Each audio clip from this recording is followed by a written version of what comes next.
அவ்வளோதான், லீவ் எல்லாம் முடிஞ்சிருச்சு. எல்லாரும் பேக் டு ரொட்டீனுக்கு போக வேண்டியதுதான். பொங்கல்லேருந்து ஒரே நான்வெஜ்ஜாக சாப்பிட்டதுனால இன்னைக்கு சண்டேக்கு எந்த நான்வெஜ்ஜுமே எடுக்கலை. இன்ட்ரெஸ்ட்டும் இல்லை. நாளைக்கு வேறு ஆஃபீஸ்க்கு போகணும், ஸ்கூலுக்கு போகணும், ஏகப்பட்ட டென்ஷன்னால் நான்வெஜ் எடுக்கிறதே யோசிக்கவே இல்லை. அப்படி இருந்தும் வெறும் சாம்பார் சாதம் ரசம் சாதம்னு வச்சு சாப்பிட்றதுக்கு மனசும் வரல.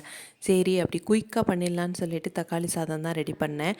நான் இந்த மாதிரி தான் ட்ரை பண்ணுவேன். நீங்கள் வேணால் ட்ரை பண்ணி பாருங்கள், செம்ம டேஸ்ட்டாக இருக்கும். குக்கரில் கொஞ்சோண்டு நெய், கடலெண்ணெய், முந்திரி பருப்பு, வரமிளகா, கிராம்பு, பட்டை, பிரியாணி இலை, சோம்புத்தூள், நீட்ட வாகில் நறுக்குன பெரிய வெங்காயம், இஞ்சி பூண்டு பேஸ்ட்டு, கொஞ்சம் கொஞ்சமாக புதினா, கருவேப்பிலை, கொத்தமல்லி, அப்புறம் கொஞ்சம் நிறையா தக்காளி போடணும். நிறையா தக்காளி போட்டால் தான் அது டேஸ்ட்டு நல்லாவே இருக்கும். அரை ஸ்பூன் மஞ்சத்தூள், 1 ஸ்பூன் மிளகாத்தூள், அரை ஸ்பூன் கரம் மசாலா, அப்புறம் ஒரு 1/2 ஸ்பூன் மல்லித்தூள். அது ஆப்ஷனல் தான், வேணும்னா போட்டுக்கலாம். இப்போவே கொஞ்சம் உப்பு தூக்கலாக போட்டால் தான் வெந்ததுக்கப்புறம் கரெக்டாக இருக்கும். அப்புறம் இதுக்கு சைடிஷாக வெங்காய பச்சடியும், வெண்டைக்காய் வறுவலும், அப்பளமும் பொரித்து சாப்பிட்டாச்சு.